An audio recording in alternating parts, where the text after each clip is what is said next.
तो सोचो अगर माद्रा होकागे होता तो कोनोहा का फ्यूचर कैसा दिखता? एक पावरफुल एम्पायर या एक डिक्टेटरशिप? मैं हूं प्रीतिश ठाकुर और आप देख रहे हैं एनिमे मोशन क्राफ्ट। आज हम एक्सप्लोर करने वाले हैं कि एक माइंड ब्लोइंग अल्टरनेट रियलिटी जिसमें हाशिरामा नहीं बल्कि माद्रा होकागे बनता है। चलिए शुरू करते हैं। होकागे बनने का फैसला। जब कोनोहा की स्थापना हुई थी तो कुछ अलग विचारधारा का तरीका अपनाया गया था। हाशिरामा जो था वो शांति चाहता था, पर माद्रा जो चाहता था वो ताकत से लड़ता था। मतलब हाशिरामा चाहता था कि सब एक साथ मिलकर रहें और कोई भी झगड़ा जंगा फसाद ना हो, पर माद्रा का ये सोचना नहीं था।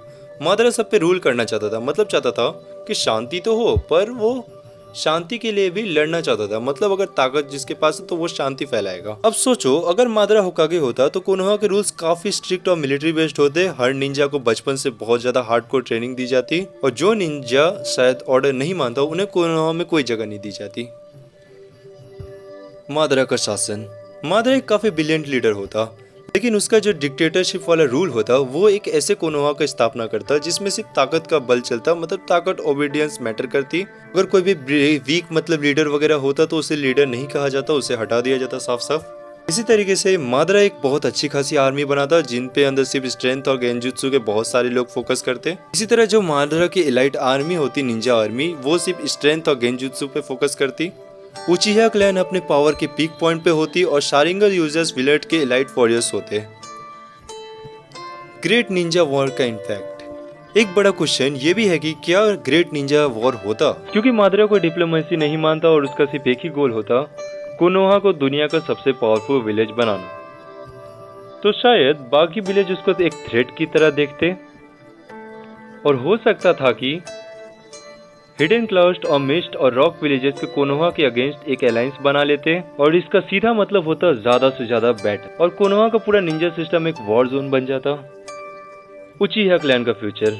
माद्रा के होकागे बनने से सबसे बड़ा इम्पैक्ट होता उचिहा क्लैन के फ्यूचर को लेके, क्योंकि माद्रा खुद एक उचिहा था तो वो इटाची के मस्क्योर कभी नहीं होने देता। मतलब इटाची को कभी लड़ने के लिए भेजता ही नहीं अपने सामने से। और हो सकता था कि सास्के एक विलेन के बजाय माद्रा के राइट हैंड निंजा बनता। और एक सबसे शॉकिंग ट्विस्ट ये होता कि क्या होकागे माद्रा अपनी इमॉर्टैलिटी को अनलॉक करके हमेशा रूल करता।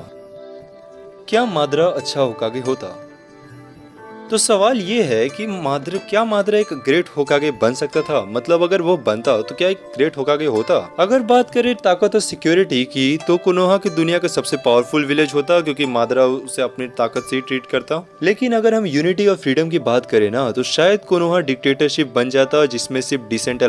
लेकिन अगर हम यूनिटी और फ्रीडम की बात करें तो शायद कोनोहा डिक्टेटरशिप बन जाता जिसमें डिसेंट लोग का कोई अलाउड नहीं होते। मतलब जो नॉर्मल लोग हैं वो लोग बिल्कुल अलाउड नहीं होते। और हो सकता है बहुत ज्यादा चांसेस होते हैं कि तोबिरामा और हिरोजन साथ मिलकर एक रिवोल्ट करते, एक नई सिविल वॉर बना देते और एक नई सिविल वॉर शुरू हो जाता वहीं पे। तो ये था कि एक अल्टरनेट यूनिवर्स जिसमें माद्रा होकागे होता और एक ऐसी दुनिया जिसमें पावर सबसे बड़ी चीज होती, लेकिन पीस असली मतलब शायद वो खो जाता। तुम्हें क्या लगता है, क्या माद्रा हाशिरामा से एक अच्छा होकागे होता या नहीं? कमेंट में बताओ। और अगर वीडियो पसंद आई हो तो लाइक शेयर सब्सक्राइब करना। मिलते हैं अगली वीडियो में।